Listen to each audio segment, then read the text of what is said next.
una pillolina che ha trovato Manuel, che è nel backstage della camera. Siamo durante un corso di memoria Lugano e la pillolina parla dell'essere se stessi. Il voler piacere a tutti è una cosa che tante persone hanno. Pensate che la prima regola del parlare in pubblico è: non puoi piacere a tutti, perché più cerchi di piacere, più indossi delle maschere, e più indossi delle maschere, più la tua energia va a focalizzarsi, a nascondere qualcosa, e più fai questo, meno piaci. È importante essere autentici, è importante essere sinceri. Perché?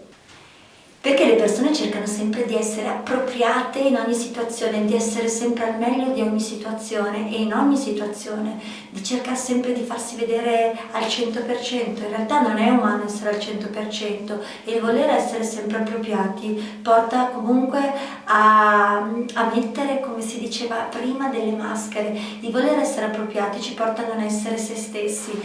Hanno fatto un sacco di ricerche sulle persone di successo, sulle persone che ottengono maggiormente risultati. E sai cosa è successo? Sai cosa hanno evidenziato? Che sono se stesse, che hanno il coraggio di essere se stesse. E lo vedo anch'io, l'ho provato anch'io. Quando avevo Gianluca, che è stato il mio mentore e il mio compagno per tanto tempo, quando lui è stato il mio modello e io volevo sempre imitare lui, avevo 19 anni, ero piccola, non avevo la consapevolezza che ne ho adesso a 40 e che ho adesso a 40.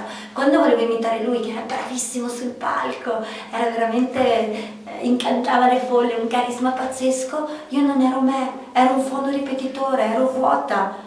Quando ho imparato e ho avuto il coraggio di essere me stessa, ho iniziato ad avere molti più risultati. Le persone hanno iniziato ad amarmi davvero di più, perché sentivano la mia essenza. Che differenza c'è tra essere fono ripetitore e essere essenza? Tu sei fono ripetitore perché vuoi piacere a tutti, vuoi essere accomodante con tutti, o sei essenza? A te questa domanda.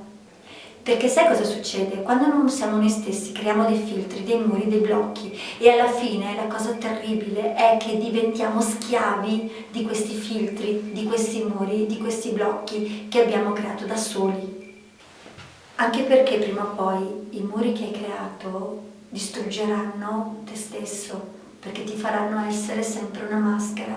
Pensa che una cosa che ho evidenziato in anni di esperienza: spesso l'attacco di panico è un modo per dire di no a un'identità che gli altri ci hanno affibbiato, perché se abbiamo l'identità della persona sempre accomodante, sempre coccola, sempre che dice di sì, poi l'essere umano trova un modo inconscio per dire di no, e quindi tanto non puoi piacere a tutti, quindi sii te stessa.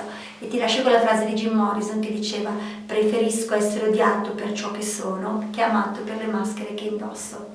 E allora sii te. Ciao da Nicoletta, sii essenza. Ciao ciao.